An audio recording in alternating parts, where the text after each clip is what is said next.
Music to me is oneness, being connected with individuals on a more subconscious level rather than a conscious level. So I feel like music for me is just a connection of souls. So my name is Danny Wabbit. I'm half Kurdish, half Azerbaijani, and I play techno music. Just straight up club music, hard groove. My music and just overall my characteristics of techno are inspired by the old school 90s to 2000s era.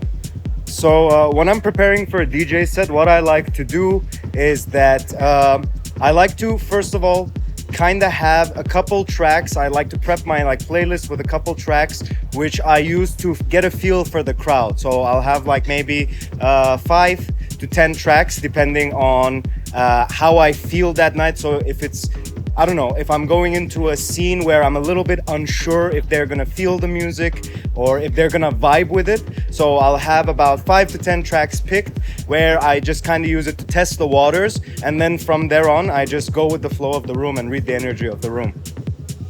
All right, so when it comes to my production, I always approach it with one goal and one goal only, and that's to make people move. I feel like a lot of artists tend to approach music emotionally. I'm quite the contrary. I like to just stick to strict rhythms. So it's always about trying to build a groove, and then from the groove I kind of progress onto the little elements. Because in my opinion, those little elements like synths and little effects you have here and there, those are just the little spices. So a great example I always use, for me, making music is like making a sandwich, so the groove is the bread and everything in between is just the condiments. They're the little spices that add an edge to the track. But apart from that, to find my signature sound, it was a tough one.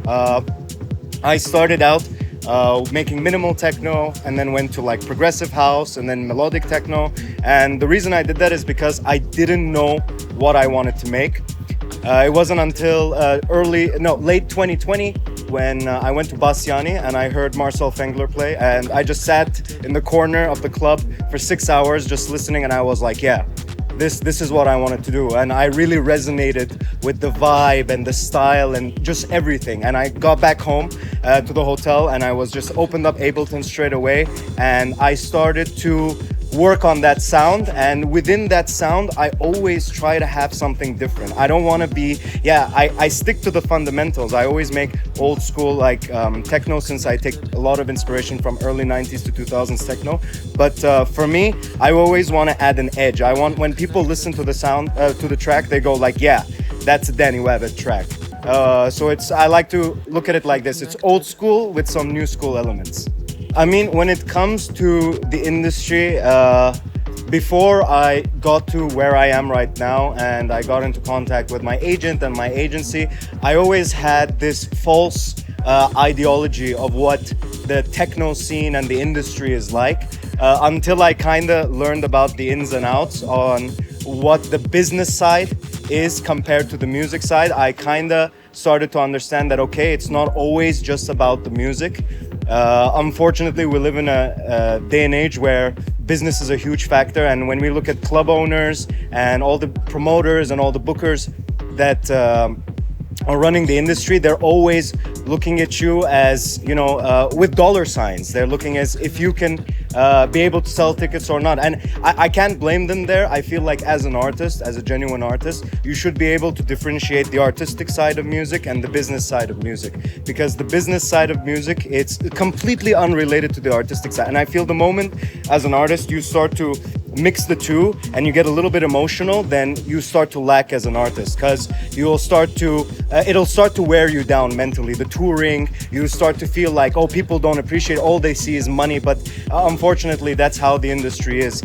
My biggest turnoff about the industry would probably be the fact that it's so hype based, especially in this TikTok culture we live in right now, where everyone's attention span is 10 seconds.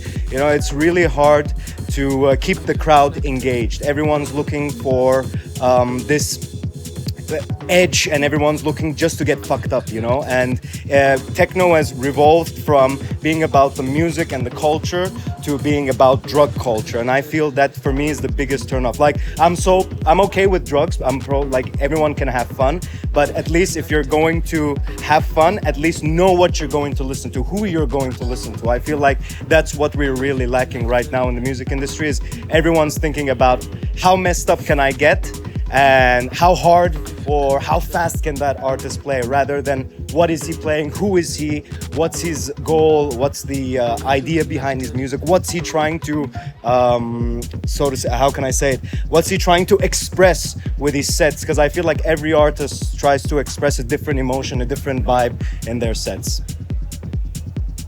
I mean, to be honest, if you had told me that if I came to India, they would be vibing to techno music the way they are and the crowd would be the way they are, I wouldn't have believed you until I saw it myself. The experience here has been amazing. I mean, for me, India has had a huge impact, not only musically, but in terms of culture. I've always been interested in Hinduism and the temples here, and it's been really, really interesting to really touch base and be one with the crowd, one, and two, interact with so many different artists and individuals that I wouldn't have never imagined to meet if I didn't come here. So it's been crazy, it's been amazing, yeah. I really enjoy it, thank you.